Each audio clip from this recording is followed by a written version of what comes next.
where whilst the San Francisco 49ers weren't announced as one of the London teams this year, there is still hope that they might be the road team against the Jacksonville Jaguars. And then, of course, there are home games for NFC teams 12 months later.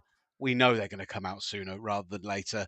Delighted to say that looking forward to divisional round weekend with the 49ers very much still alive after the second half demolition of the Seattle Seahawks. I'm Will Gavin. Nicholas McGee is with me. Nicholas, I'm going to start off by saying what I've said on the Gridiron Show. I really enjoyed last weekend because we went first. And I could enjoy 5 more playoff games knowing we were already through to the next round. This weekend is already stressing me out that we're playing on Sunday Night Football. I'm already, I can feel it peaking now.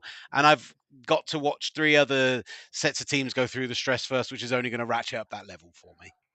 See, I tend to go the other way. I tend to like the distraction. It's the same thing with being the late game typically in a regular season is that you watch all the early games and you get that distraction before you have to ratchet up the stress for a 9:05, 9:25 kickoff. So I tend to go the other way, but I agree with you that I was very happy it was out of the way, done and dusted by Saturday evening. And just a really satisfying third win over Seattle this season. The latest bout of revenge for the years of heartbreak stuff at the hands of Seattle. And after kind of a frustrating first half, a wonderful second half to watch. Could not have enjoyed that more. Yeah, I mean, so we're going to get into the game itself coming up shortly. Plenty to get into with that. It was very exciting to get the London game announcement. Some brilliant teams coming over. Buffalo in particular, obviously. I think everyone I told at work who was coming over, Buffalo were the team who universally got like a wow from everyone. You've got the Tennessee Titans coming over to London, Jacksonville, who could be a 49ers opponent, plus the Chiefs and Patriots in Germany. And, the quality of the games we're getting out here, it feels like now with the 17-game schedule, Nicholas, are only going to go up and up. Yeah, absolutely. I'm really excited about the Bills, like you say. It has kind of the vibe of the Packers coming over here this past season, where it was kind of just a big party until the Giants turned around and spoiled it. The Bills might have the same international appeal as the Packers, perhaps. I mean, maybe the Bills Mafia ought to be after me for saying that.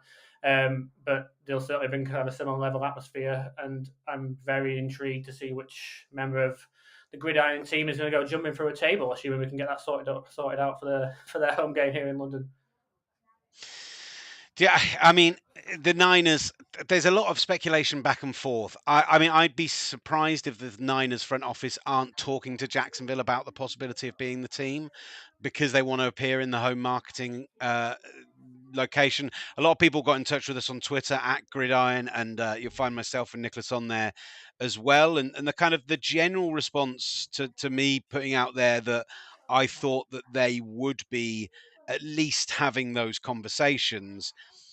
The fact they played in Mexico last year, the fact they've got to go to Philly, to Pittsburgh, to Cleveland, and to Washington next season, all kind of 3, 4, 5-hour flights each way. Those are valid reasons for people to be throwing out there. But there's part of me that just thinks, with the possibility that they might own Leeds United by then, with the money involved in the international marketing agreement, with just everything that comes with it, that I can't imagine that they would relish the opportunity to come into the UK market a year earlier. And just, sorry, I know I'm rambling, but to add to that, when I spoke to Henry Hodgson today for the Gridiron Show, which you can hear that interview on our other podcast, he said that part of the decision for both Miami and the New York Jets to not come over, they were the first people whose door they knocked on, he said. But part of the reason they said no was that they'd played here in the last couple of years. And they wanted to take a bit of time to build up that fan base locally and then come in 2 years' time or 4 years' time. And it maybe felt a bit more special. 49ers haven't been since 2013. It's been 10 whole years. Let's have the Niners back in London, baby. No, completely agree.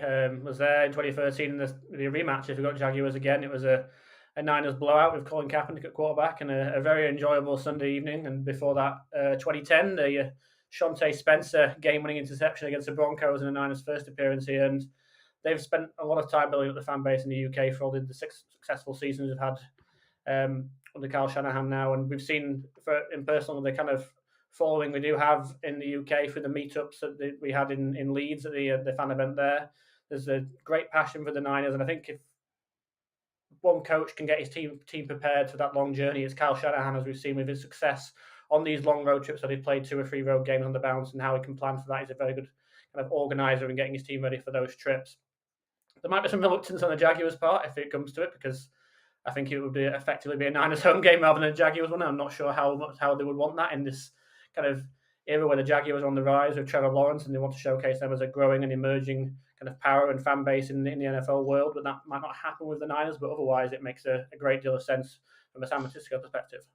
It's not just that as well, but it's also the reason it took so long to get the Green Bay Packers over to London was because they were never going to give up a home game when there were only 8 home games. Lambeau Field, it takes you 25 years to get a season ticket at Lambeau Field. You have to be registered the day you're born, essentially. That is a difficult place to convince to give up a home game until they had the 9 home game schedule and every team had to give up one.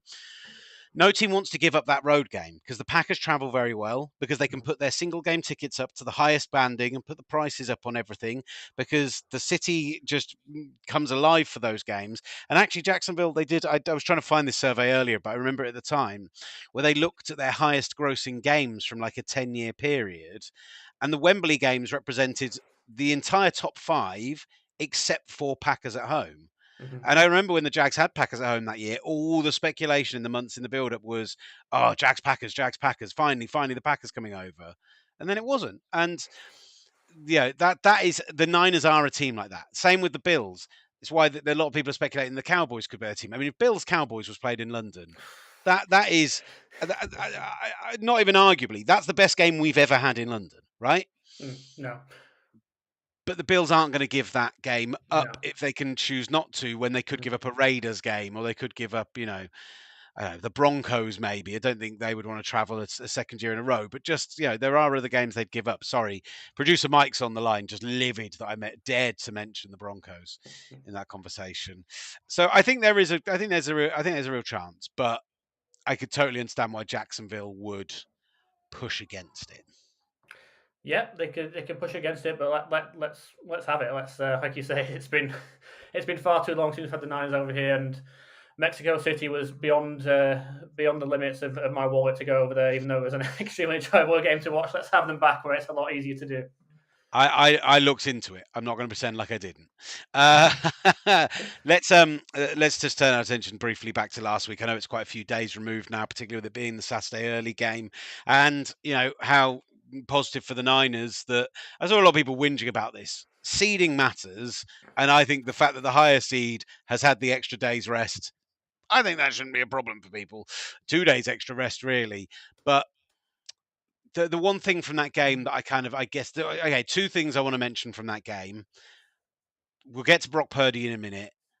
The performance of Demo Lenore, who was seen as being the weak point of that secondary. I mean, Nick, you've watched the game back. I think it was probably his best game in a Niners jersey. Oh, 100%. I mean, that was kind of a lot of the talk leading up to the game, is that they've got these 2 receivers, Metcalf and Lockett, and there's a weak link in the Niners defense with Dino Lenore, who's given up a few explosive plays at the catch point in the final weeks of the regular season, and instead it was kind of Javarius Ward that they target with some success, and Lenore just had, like I say, had one of the best games of the season. His interception late in the 4th quarter, I believe, against Tyler Lockett is absolute, just perfect teach tape, playing zone coverage, keeps his eyes to the quarterback, gets his hips flipped really quickly at the top of the route, wins the leverage battle, and just gets to the ball before Lockett. Gino probably shouldn't throw that ball, but that's a testament to Lenore's coverage in a situation where Smith had to throw that ball because the Seahawks were getting desperate. And he's when he's at his best, Lenore is probably an above average starting cornerback at the very least. He's got a really high ceiling when he's at his best. He can play lockdown coverage. He needs to get better at the catch point, but he subscribes to everything this defense preaches, and that he comes downfield, he hits really hard, he plays with that aggression, he embodies everything this defense wants. And when he plays like that, he's not a weakling for this defense in the slightest. Yeah, I thought he was excellent. I think actually, like, Charvarius Ward giving up the big touchdown pass to DK Metcalf was more of a concern when we expected him to be physical in that game against Metcalf. The Cowboys have some very good receiving talent, and actually, Gary Thorpe asked us on Twitter, do we think that Mooney Man, that Charvarius Ward will travel with Lamb, and how that impact will how that could potentially impact it. He also asked about how we think that Javon and Arik Armstead will be up front against Pollard and Zeke, but I'll be fascinated to see how they choose to match up on this receiving core for the Cowboys, because I do think that CeeDee Lamb has emerged as a legitimate number one within their offense. I'm not sure he is in that same top tier as some guys we see in the playoffs, but Noah Brown's emerged, Michael Gallup's emerged, Dalton Schultz has suddenly become a bit of a touchdown machine in the last 5 or 6 weeks after I dropped him from my fantasy team.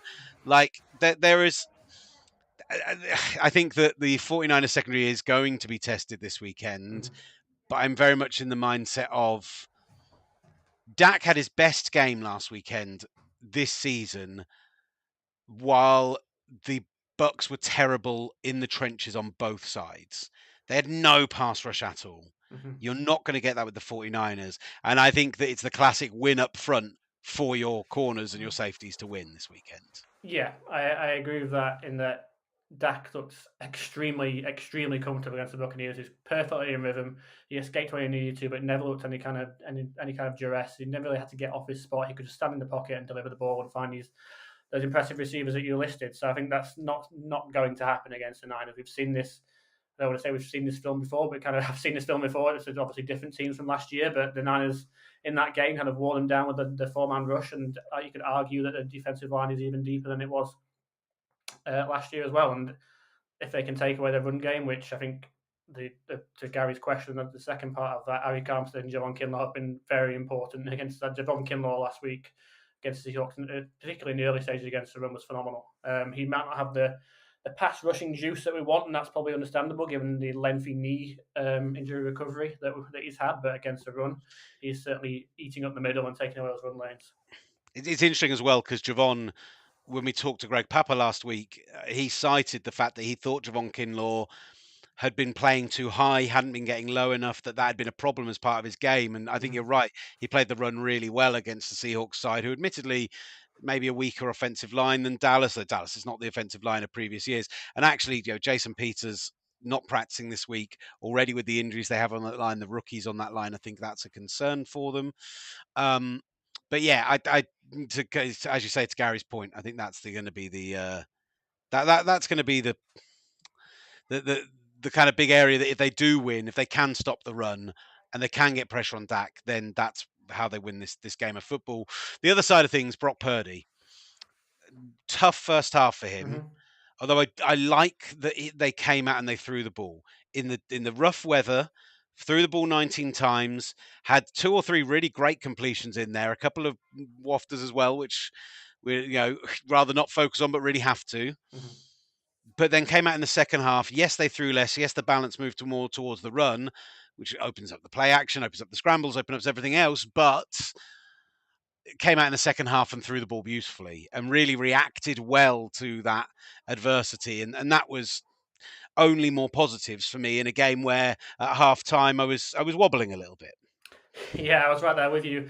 I was wobbling probably a little bit more because I was so annoyed at Jimmy Ward for the late hit penalty, which is, I still can't understand what was going through his mind, but he at the moment. But you're right, kind of a scattershot first half with Brock, a little bit up and down with the accuracy. I think the Jennings shot to the end zone, if that ball, Tariq Warren does a good job of recovering the separation that Jennings gets, but it's still an underthrown ball, and if it's thrown a little bit back, that's probably a touchdown. There's the one where he has Deebo Samuel over the middle of the field, and that's probably a walk-in touchdown given what Deebo can do in the open field, but he goes to Ayuk deep, but if Ayuk doesn't stop his route, that still might be a touchdown. So there's 2 there where the half would look very different just by if a better decision or a better thrown ball. But this was a real Kyle Shanahan exhibition in kind of getting guys open in the middle of the field, particularly like to George Kittle and Brandon Ayuk. Brandon Ayuk had an absolute field day, and Purdy calmed down a bit, settled down. He had the drive to start the second half, and once he got that and got back the lead, and then they got the ball again after the turnover, he never really looked back. He looked confident in control and almost scored almost threw one of the best touchdowns I've ever seen in the playoffs, and that throw to Ayuk that he dropped in the corner of the end zone, which I've still kind of wished he would have caught just for the moment that would have been after he ran around 7 different directions in the field in the red zone to cap a really impressive second half. So it's like the Vegas game again, kind of a little bit. He's come through this period of adversity, and looks all the better for it, and looks by the end of the game to be brimming with confidence once again. And surely his confidence will only go up for that experience against a tougher opponent this week. I'm going to highlight like something that I think is kind of fascinating about this matchup when it comes to the coaching side of things, and I think it's actually an area in which I think the split between um, the split between the kind of 8 days to get ready and 6 days to get ready is going to make a huge difference. Something that Simon said earlier about, once we saw the Giants win on Sunday night, I imagine the prep for the Cowboys started then because they'd already faced the Bucks this season. They'd already done a lot of the prep. They'd already blown them out, let's be honest, at home. And so, it's get on the Cowboys, think about the Cowboys. And then when we see that they win on Monday, that only means that you've used those 2 days wisely. Fascinating that D'Amico Ryans is going to be taking interviews on Thursday and Friday this week with the Broncos and with the Texans. And Dan Quinn is taking interviews this week with the Broncos on Friday specifically.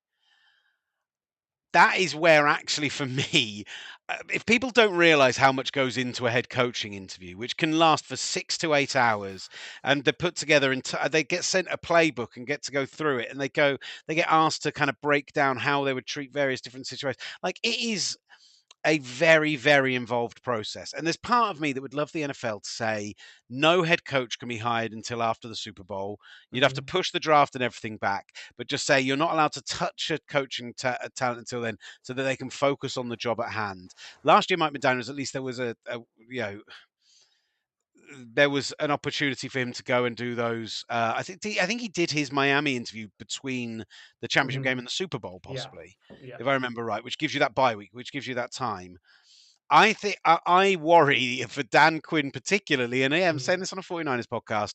If you're preparing for Kyle Shanahan's offense that is as multiple as the 49ers can be, that I saw you retweet that brilliant Dan Orlovsky video about 21 personnel this week that just pointed out that if you leave 21 personnel in where you're playing Juszczyk and McCaffrey as your running backs, the two of your 21, George Kittle, Ayuk, and Deebo Samuel, from that base formation, you can run about 12 different base formations and no one knows what anyone's going to do.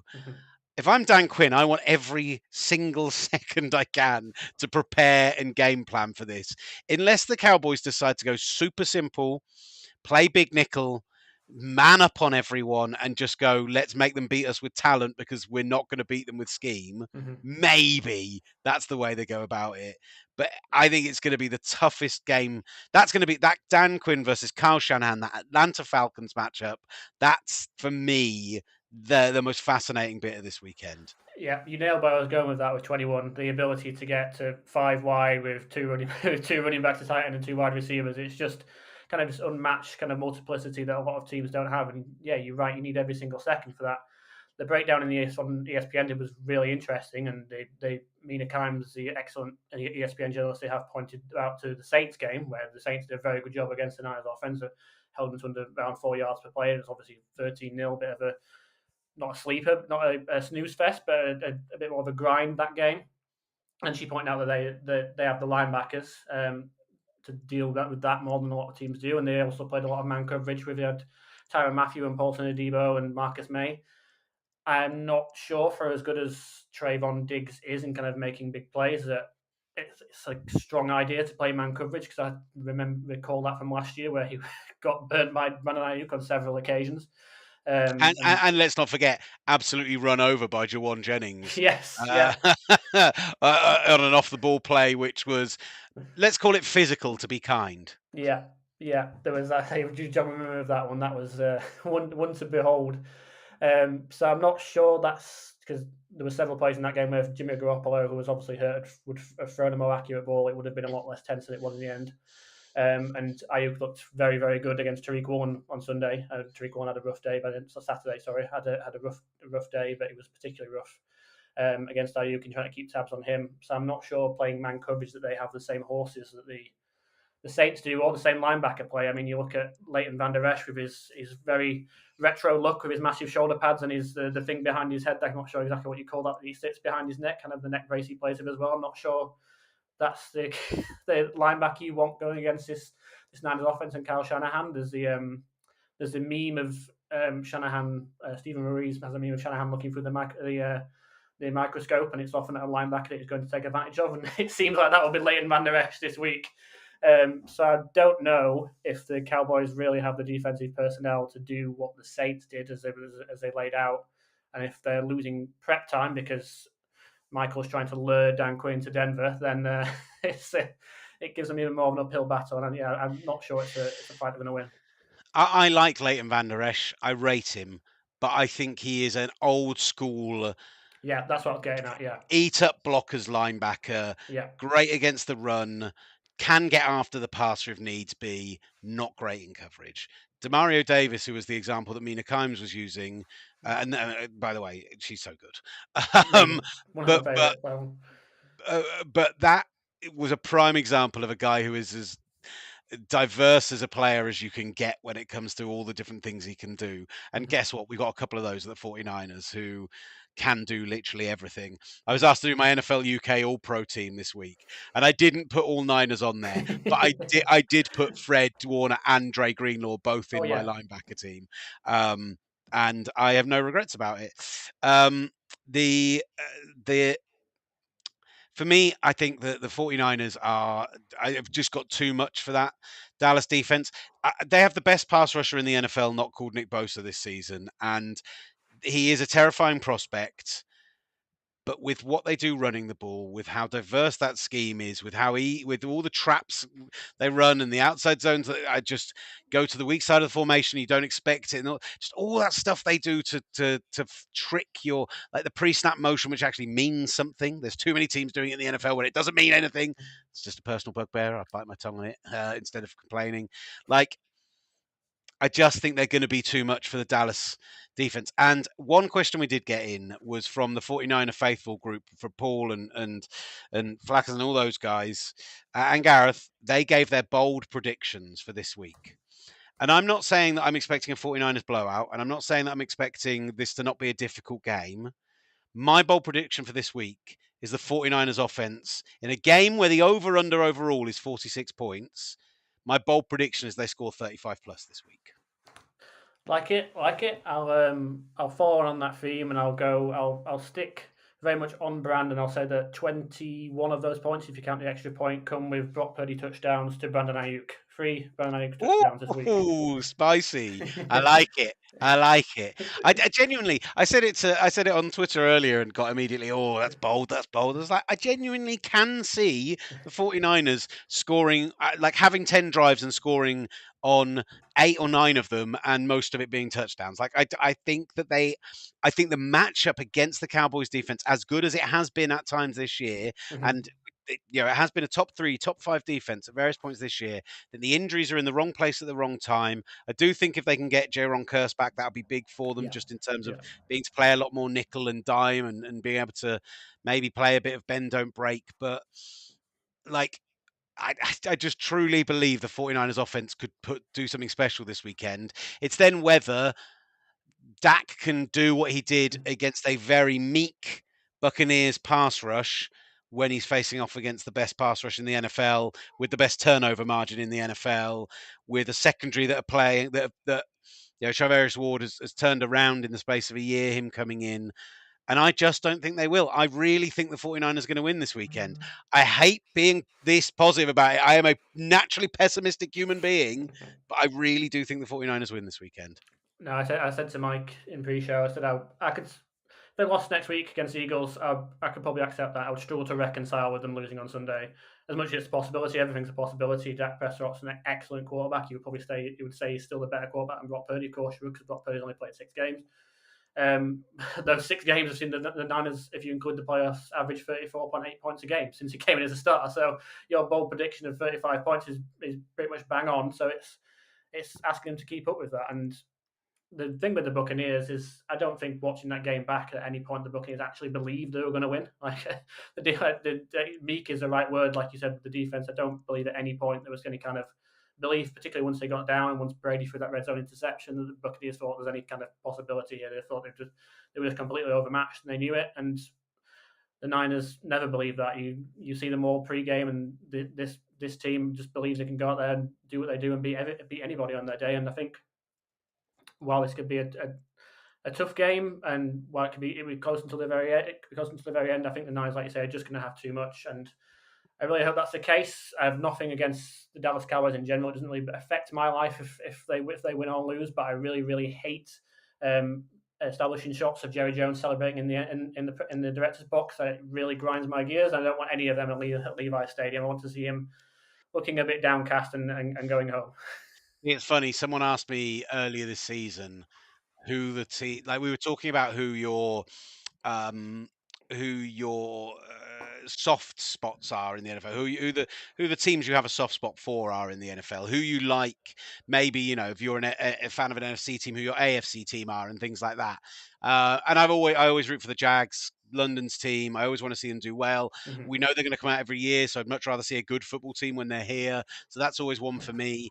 But as the adverse to that question, I was then asked, would you? Who are the teams you least like in the NFL? And the list is in order: Seattle, Dallas, New England. And so, New England aren't a concern right now. But if we can beat Seattle and Dallas in back-to-back weeks, I will feel very positive about the whole season, regardless of where it ends. And it still very much has a chance of ending in a Super Bowl. We're in the dance. We're in the divisional round. I'm feeling very positive.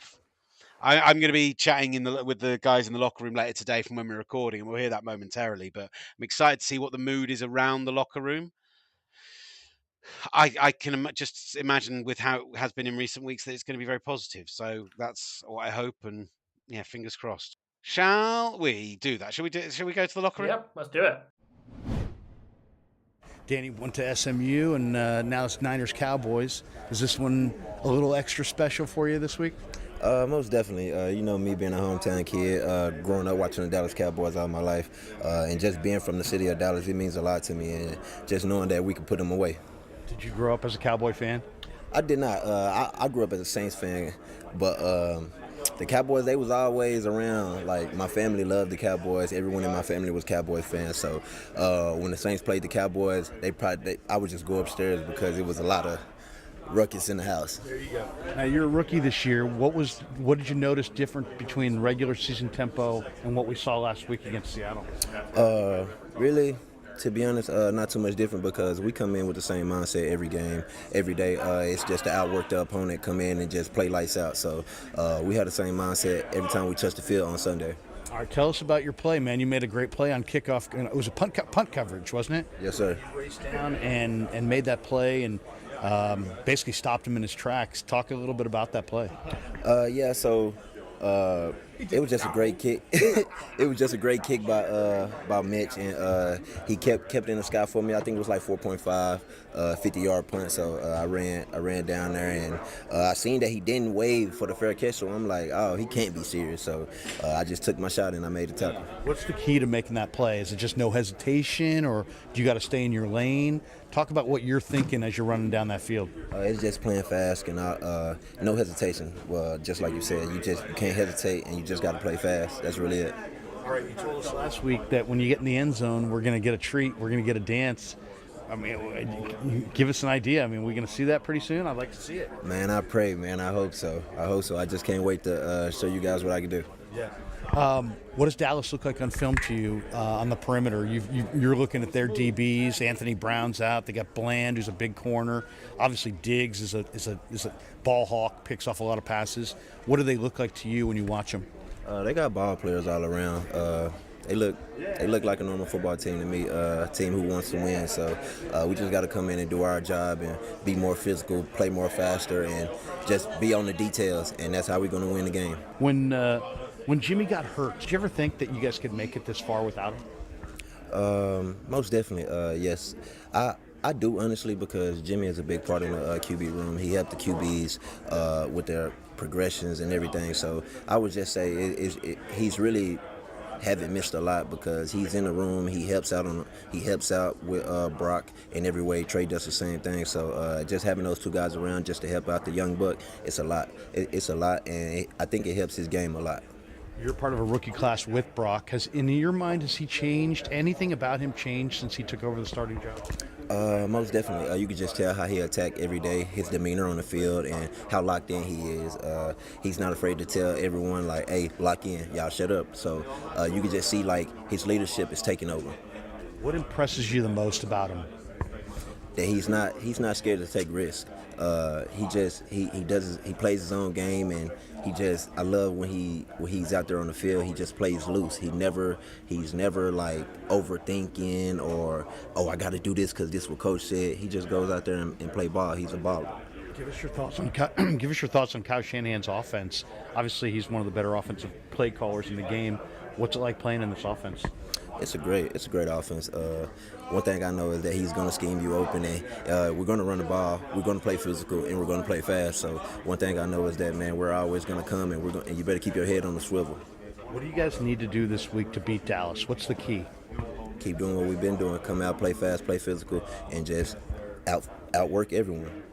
The Abrams yank of Debo's leg, what'd you think of that? Is it a big deal? No deal? A lot of guys have seemed pretty upset about it.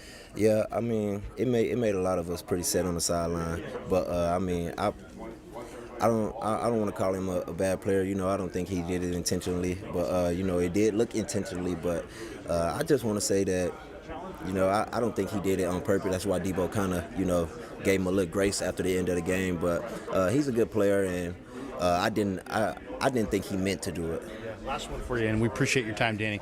You're the rookie, and there's a lot of veterans in that room. I'm just kind of wondering, maybe not even position-wise, just who's helped you get through this rookie year, either on the field, off the field, both? Is there a veteran in this room that you've leaned on this year? I would really just say all the guys in the room, really. I learned from each and every one of them, especially Debo and Brandon Ayuk, especially Jawan. So I learned a lot from those guys. They teach me all different kind of things, and they tell me what I need to work on, what I can do more, how can I improve my game. So just hearing that from them, being around them every day and just watching film with those guys, they see what I need work on. They see where I'm lacking and where I could just improve. So that helps me out a lot because I go out and I watch those guys do what they do on Sunday, every Sunday. So it just means a lot that I have those type of guys around me and those type of guys that want to see me have success. Yeah, great example, I thought, in this last game on the McCaffrey run. Trent got the block, Kittle got a block, but then if you look downfield, Ayuk just walled his guy off for about 5-6 seconds down the field. The wide receivers on this team block down the field, don't they? Most of, yeah, that's a big part of this game. We run the ball a lot, so like I said once before the season even started, no block, no rock. That's just how it goes here. It's gonna be a good dance, huh? We're gonna see you in the end zone. It's gonna be a good dance, you promise, huh? Most def, yes, sir. All right, we're here in the Niner locker room with Alfredo Gutierrez and Nick Zakel. Good to see you guys. See you. The big nasties, we're in here. All right, you know, you guys are first-year players. Alfredo's actually not a first-year player, but you're a first-year player. How's it been so far? What's this year been like? You guys are still playing here in January. Yeah, it's a great experience. A lot of great guys in this locker room. We've been able to make a lot of memories, but the job's not finished yet. We got a lot of work to do. We want to have the ultimate goal of winning the Super Bowl. Alfredo, what was your first year in the league like? And if you were given advice to a young guy coming into the league, what would your advice be? Well, my first year was awesome because we reached the finals, the NFC championship. So, well, my advice to these guys, just keep working, waiting for the opportunity. Because last time, I think, one of the first guys, first year's guys got opportunity on one of the last games. So just keep pushing, keep working, and you got the chance to play. All right, you guys, you two and Brock are roommates together. Who set that up? Whose idea was it for you guys to live together? Or do they tell you guys, you know what, rookies, maybe find another rookie to live with? How'd you guys find each other? No, I think originally it was going to be like me and Brock were talking about planning on living together, and then kind of Fredo brought it up to us, and we thought, like, hey, Three's Company, that would be a great idea, and I'm really happy we did that. We've been able to make a lot of great memories. I've enjoyed living with the both of them. It's really great to have kind of like that built-in, like someone to go home to, hang out with, and all that. I asked Brock at the beginning a couple of weeks ago. I said, "Hey, if you buy some food and you put it in the fridge and you come home and it's eaten, who's most likely eating it?" Do you guys want to guess who he said? Did you say Alfredo? He said Alfredo. Hey, well, me, I never touched the refrigerator, but Oh no, I'll take it. Yeah, that's. So who shops? Who does the shopping in the apartment? Do you guys He shopping? does and Brock. I don't really do shopping. Yeah, but I mean it's very limited in the shopping. It's pretty much facility home. Yeah. For most of us. Can you guys go shopping with Brock these days now that he's a starting quarterback, or does it take too long because people recognize him now? Probably not now. Remember Christmas? We got a Christmas we walked around. Yeah, Christmas we were good. We were fine. No one really. That was kind of before he really blew up. But Right. yeah, now it'd be tough for sure. When Jimmy went down with the injury several weeks ago, the Miami game, did you guys think at any point that you could be still playing here in the division round? What was the feeling like when that happened? You were heartbroken for Jimmy for sure, but then also kind of back of your mind, you think how excited we were for Brock to finally get his opportunity, just because we've seen personally how much he prepares himself for that, and I just think that really kind of him giving that opportunity and how he took it and ran with it, I think we're really happy for him, really proud for him. I think that. Wouldn't be surprised if you told us we were here now, just because I think that we know how great of a team we are. We know what Brock is capable of, and I think that's something that we're just accomplishing what we're able to. Yeah, like you said, I know Brock is capable of doing this stuff, and of course for seeing Jimmy going down like that was heartbroken. But I remember that game when we saw Brock going in, we looked at each other and said like, our boy is in, you know. So we were happy for Brock, but he did a good job since the first game. He's keep doing a good job, so we're happy for him. Hasn't lost yet. Has he changed at all? I know he probably hasn't, but you guys are probably giving him a bunch of crap about it. Oh yeah. Have you told him that he's changed? I mean, he's not, but we say that. You got to mess him a little bit, keep him grounded. But no, he's still the same old guy. Kind of. He's just grounded himself, and I think that's kind of really what brings about a lot of his success, is just how good of a person he is and how that hasn't changed through the success we've had as a team. What do you guys appreciate about Brock as a player? Because, I mean, obviously you guys play the game and you know how it's played. What he's done is not normal. It's not something you see every day, but what do you think of just how he's played? I mean, so far he's been playing good, and sometimes like before the season or like mid-season when we have like a little free time, we used to watch Brock play in college, and we used to make fun of Brock, like if he missed this pass or I think he run a couple times, and I mean now he's playing really good. That he's changed. I mean he changed as a player in college now, but he's doing pretty good now. Yeah, I would say. Yeah. Do you guys ever get into arguments in the apartment? Do you ever sit there and what do you argue? Like No, because that's why it's really just. It's just it's just like a bunch of college guys. Exactly. It's hanging out. There's nothing like we don't cook enough for like dishes to be left out, but like there's not really much we can fight about. I think the only day that we had a mess was after Christmas, gift boxes and all that, and we talk and then we set a date of cleaning and that's it. But no, we never argue, and I think we had a pretty good thing going, so we're happy about it. There you go. What you guys watch Dallas and watch the film? What's the D line's deep and they got a lot of pass rushers. What do they look like to you guys on film?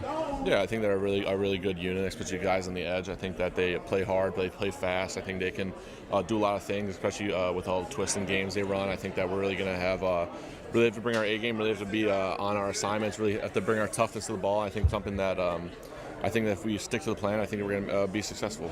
What do you think? What do they look definitely like? Well, we watched the film since yesterday, and I think they're pretty good. They have a pretty good up front on defense. And like Nick said, we had to keep on our fundamentals and keep pushing, keep working, and I think we're going to have a pretty good day on Sunday. Last one for you guys. We got to jump here. What do you guys need to do in this game to win? Whatever it takes. Play our ball. Yeah. Play our ball. Don't turn it over. I think that's the biggest thing we've been going all year on. I think that kind of playing smart, playing our game, not really beating ourselves at any point. I think that's something that will really lead us, help us to a victory. All right, we got Charles Menahue here in the Niner locker room, and Charles made the key play. I thought it was the key play. This is what I think you guys do exceptionally well, right? You guys have incredible depth and talent up front, but you guys are playing some really well-schemed games. And on that play, I noticed you had 3 guys to the defensive right side. You have Ebukam lined up in this wide 9 outside. He took a hard charge inside, kind of took up 2 guys, and you come looping around and were flying at the quarterback. Tell me a little bit about the play as you saw it. We just ran a stunt that Samson was penetrating, and our wrap around Samson. We ran a lot actually last year, so it was something that people know that we do. And Samson just got in there, executed, and I was able to come around, and I felt the ball. I just felt grabbed and gripped and try to get it out of his hand because I knew I wasn't gonna get any type of body. So, and then the ball just ended up coming out. Yeah. From have you ever played in that role where doing Samson's job where you're the singular guy out there? Mm-mm. What is that? Was his role in that? His role is more important than mine. It is? Yeah. Because he's taking 2 guys. Yeah, that's why when they came to the sideline, I was thanking him constantly because I was like, bro, that's perfect. That's how it needs to be done. That's how it needs to be ran. You can ask anybody in the room. Samson's the best easy game runner that you can run with because you know he's gonna get in there. So yeah. He can make himself skinny. He can do what he contorts himself. Mm-hmm. Now, I love the way you're looking this year. Last year you were bigger. This year you're lighter, faster, almost more like your Texas Longhorn self. Huh? Yeah. Does this remind you of Longhorn days, the way you're playing right now? The way I'm playing, yeah, or at least the weight you're playing at. I'm lighter than I was at Texas. Okay, you were. Yeah, for sure. What did you play at Texas? 265, 270. And you're about 260 now? Well, I'm this morning I weighed in at 255. Wow. So that's extremely light though. I wouldn't make that a thing for me. Mm-hmm. I like to be between 260 and 265. But I feel explosive out there, faster. I'm obviously stronger than I was back at Texas, but it's working. Yeah. Oh, you guys are having a lot of success. When you guys start playing the stunning games and movement up front, what does that do to an offensive line? I think it just causes confusion. Look, I wouldn't say chaos, but confusion. Guys crossing face, having to pass games off after just a little slight hesitation, indecision can cause a breakdown. When you line up a tackle, do you feel comfortable lining up in there, or do you like that 4D end alignment? When I'm rushing the passer, I feel comfortable at tackle. But I feel comfortable playing anything.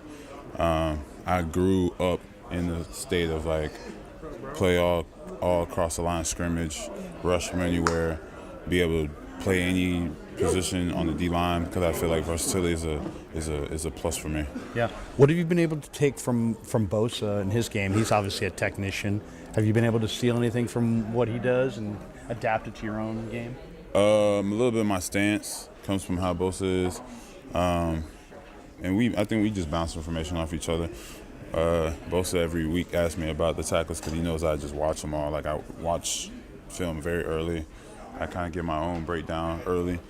So we just piggyback over each other, but definitely my stance, how much pressure and weight I put, how I revamp my body. I had a conversation with Bosa about that to be able to generate more power is being quicker, faster, more twitcher, get guys out running, and then that momentum generates force.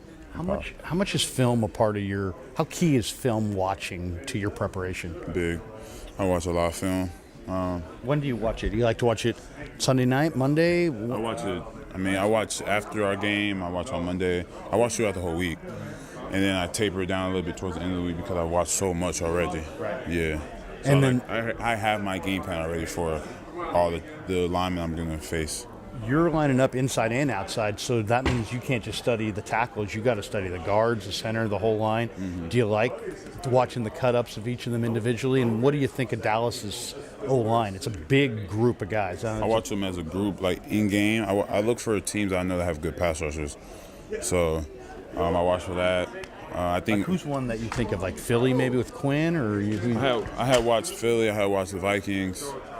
I watched. I was watching Zedarius. Okay. Zedarius, yeah, that's right. I watched A little bit. I watched a little bit of the Bucks. Try on. Nah, I was just watching the Bucks just because that was their last game. Okay. Oh, gotcha. Yeah, so I just watched that, and then I watched individuals just breaking down throughout the week. What do you think of their line overall? I think they're a good line. I think they invest a lot in their offensive line, so they're good. And I mean, it's going to be a challenge for us for sure. How about Pollard and Zeke? Give me your thought on Pollard and Zeke. It seems like they're using Pollard more, and it seems like he's got like full speed cuts. You know, I mean, that's what I see. That was a skill set coming out, so it really isn't nothing that's surprising. I think they use them equally. Yeah. They use them in their strengths or what they perceive as their strengths. So they're both good backs, they're good running backs. So Pollard is gonna probably get paid at the end of this year. I mean, he's had a good year. So You guys have a little extra time, a day and a half extra prep. Does that matter? How much does the extra day and a half matter? I don't know. I don't feel it. So I was kind of like ready to go and get into preparation. I think all those things are just mental. Yeah. When you go out there on Sunday, you ain't gonna be thinking about the extra day you had. I Right. think that's just something that people just use as an excuse. It's not a real thing. All right. When Jimmy went down with the injury, did you guys expect that you'd be in this point, that you'd reach this point even without him? Yes, because I mean, you have full confidence in every guy that puts on this uniform, and I knew from personal experience that Brock was going to be a guy that can get it done. So I'm not surprised at all. Yeah. How has Brock changed at all since he became the starter in your eyes? He's been the same guy. What impresses you the most about him? His composure, his charisma, his swag, just his whole vibe by himself. Like, he carries himself like a G for real. Honestly, I ain't gonna lie. I like his swag for real. I like a guy that carry himself, that he's that guy. I mean, you carry yourself like that, you play like that, it exuberates to everybody else, and I don't think that's a negative thing. What do you guys need to do well on Sunday to beat Dallas? Stop the run. I think we stopped the run. On offense, take care of the football, and I think we'll have that's a good recipe to win any game on Sunday. Abram yanked Debo's leg, and some guys got pissed. Did that piss you off? Yeah, it did.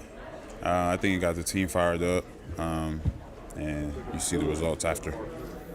Last one. The place erupted on your forced fumble, and Bosa picked it up.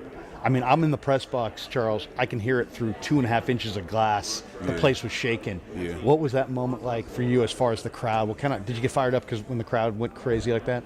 Yeah, I mean, it just in that game, I had missed 2 sacks before that, so I missed 2 sacks and not thinking that I would get that back, and then have another opportunity to get to the court, make a game-changing play, and then later on in the game, giving them at him again. I was like, damn, I was really around the quarterback a lot. I just got to learn how to finish, but glad that I finished those 2 and just got to, you know what I'm saying, keep going from there. Yeah, keep playing your best ball, man. Thanks Yes, for the sir. time. Thank you. Appreciate We kind of did this all in the wrong order from what Mike wanted us to do, and we've already previewed the game. But I tell you what, we like to look at some of the other stuff going on in the NFL. We talked a bit about the London games earlier. Just going to ask you straight up, what are your AFC and NFC Championship games coming next weekend? Ooh, good question. I think we're going to get Bengals Chiefs on one side. I'm not thoroughly convinced. The Bills probably should have lost last weekend, which is a hilarious thing to say.